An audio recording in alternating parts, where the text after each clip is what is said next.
Başkanım, hoş geldiniz. Sefalar getirdiniz. Yaklaşık 21 yıldır üzerinden geçmiş bir süreç. 21 yılda belki söylenmeyen söz, ifade edilmeyen söz veya da yapılmayan eylem kalmadı.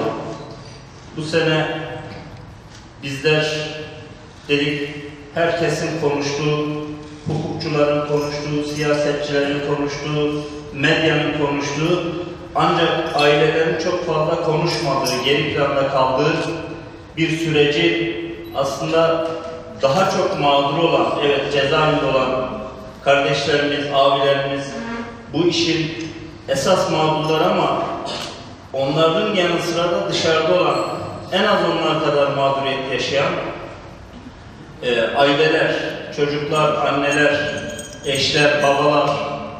Zira bu süreç içerisinde biliyoruz ki birçok baba, anne evladına hasret göçtü, vefat etti. Onların bir soğuk bedenlerine dahi dokunma, onlarla bir belki helalleşme dahi olmadı. O yüzden aileler bu anlamda biz bu süreçteki aileleri daha çok onlara dokunalım. Sağ olsun kadın kollarımız da zaten son yaklaşık 2-3 haftadır ailelere yönelik ziyaretler yapmaya çalışıyorlar. Bundan sonra da inşallah bu dokunuşlar devam edecek. Özellikle son 2-3 yıldır çok yoğun bir şekilde başta Sayın Cumhurbaşkanımız olmak üzere Sayın Adalet Bakanı, hükümetin çok çeşitli kademelerindeki yer alan yetkililere ulaşılmasına rağmen, yani raporlar sunulmasına rağmen, net bir şekilde mağduriyetler ortaya konulmasına rağmen hiçbir somut adımlar atılmadı. Çok ümitli miyiz bu süreçten? Ümidimizi yitirmeyelim ama hakikaten şu anda gündemde çok fazla yok.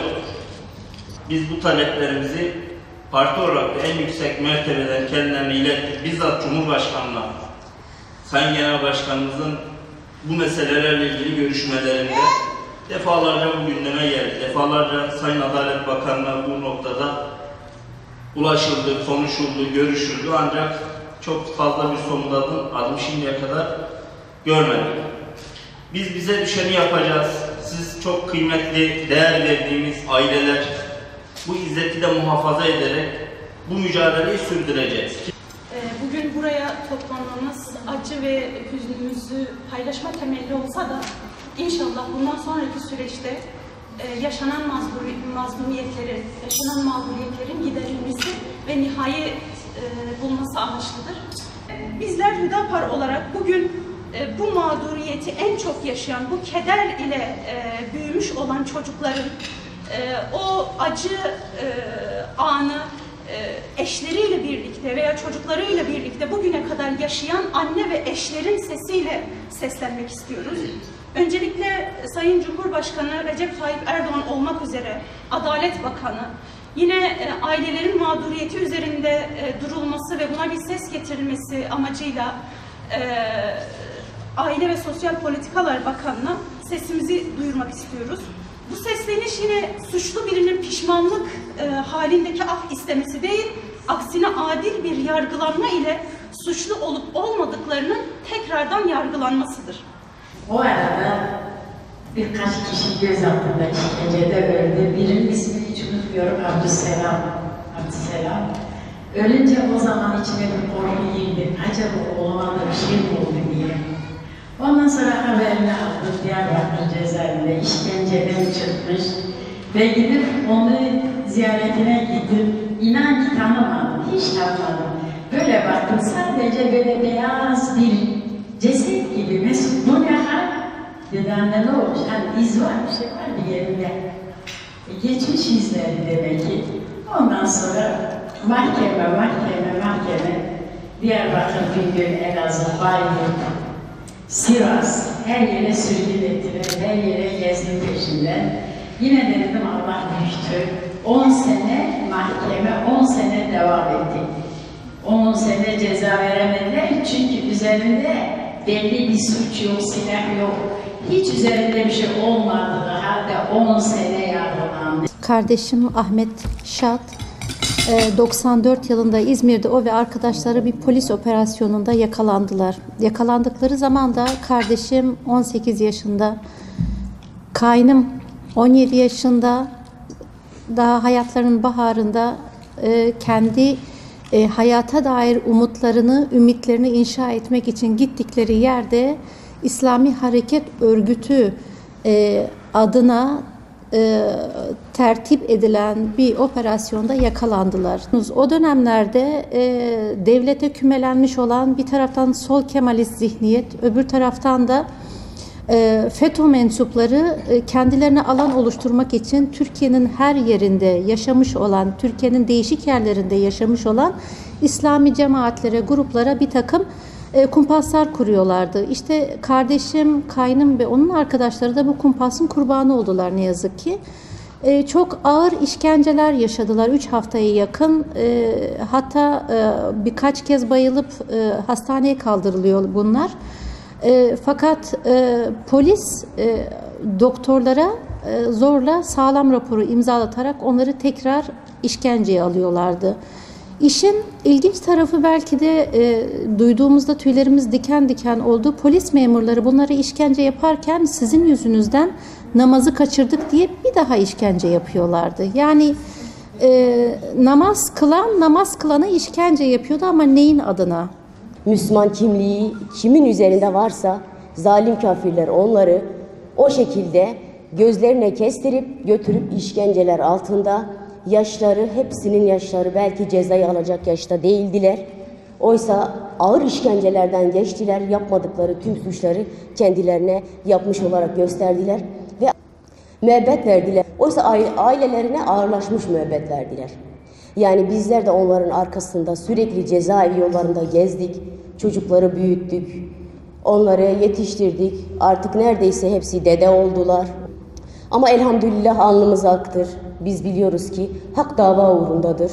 Biz biliyoruz ki bunlar sadece Rablerine kul olmayı denedikleri için ve insanlara Allah'a kul olun dedikleri için bu zulme maruz görüldüler.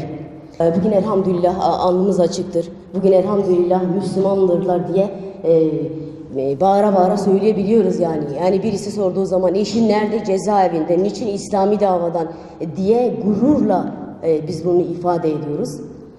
Tabii ki zulümler de aynen bacılarımızın da dediği gibi devam ediyor.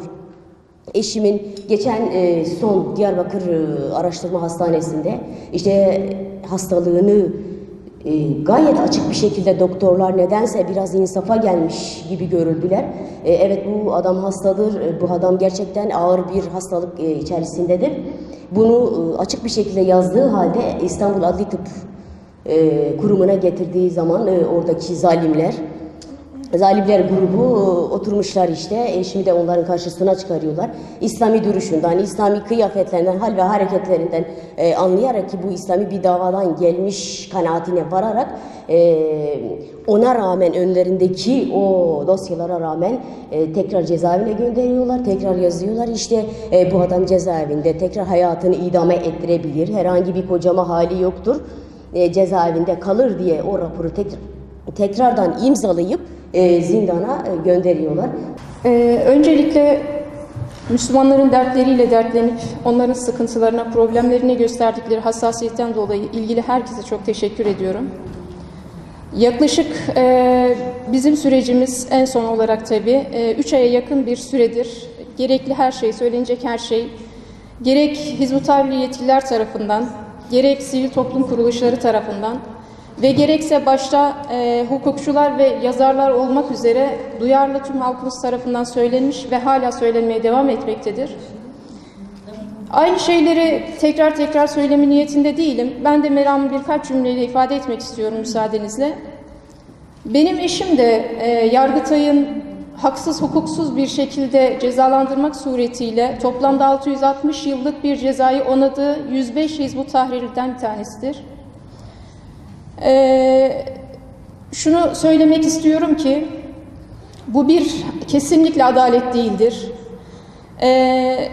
Şunun net bir şekilde bilinmesini istiyorum ki el adil olan Allah'ın insanlığa gönderdiği hayat nizamı olan İslam'ın dışında hiçbir beşeri sistemin adil olma ihtimali yoktur ve asla da olmayacaktır.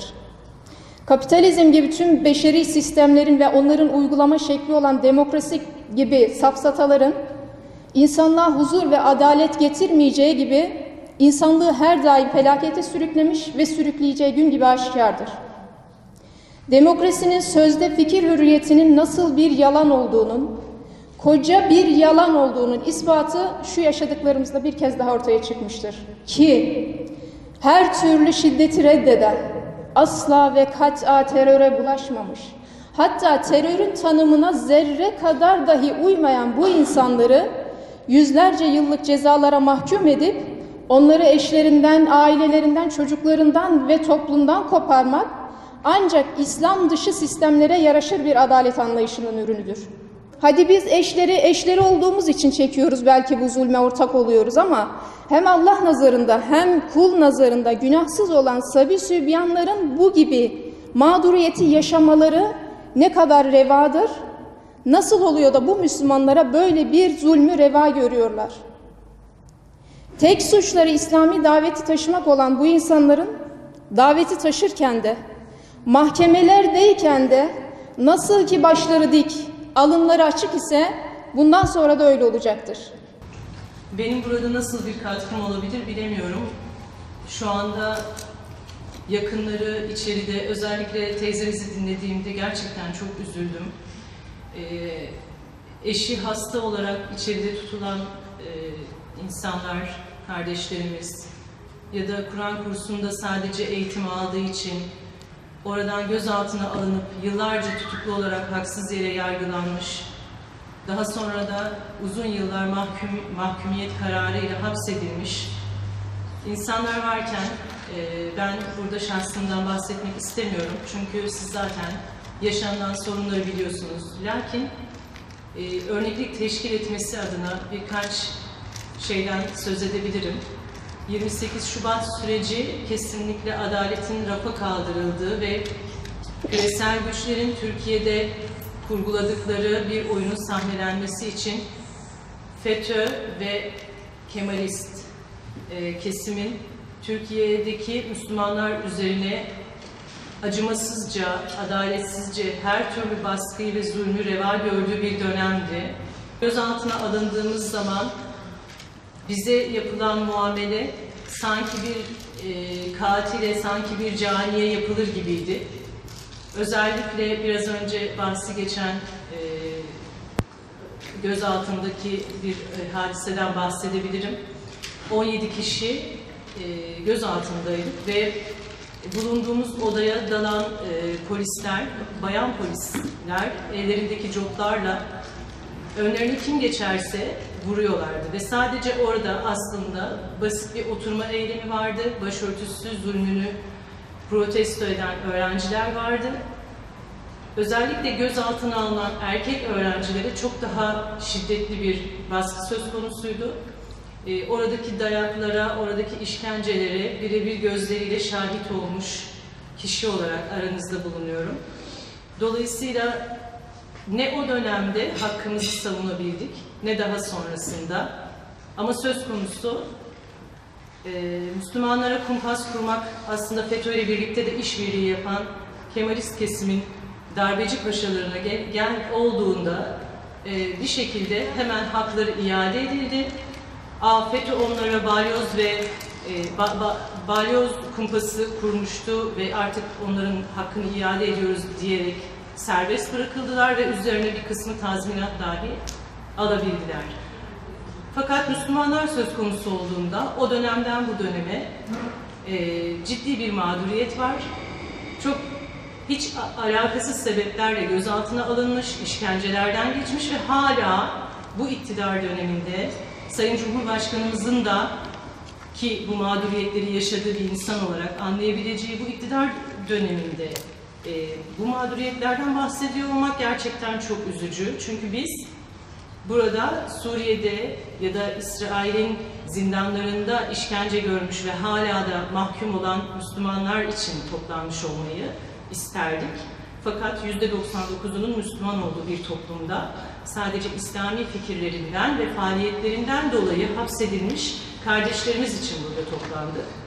Bu benim için çok üzücü, gerçekten çok üzücü. İnşallah bir an önce çözülür diye ümit ediyorum ve bugün olmazsa ne zaman olacak? Bunun sorgulanmasını istiyorum.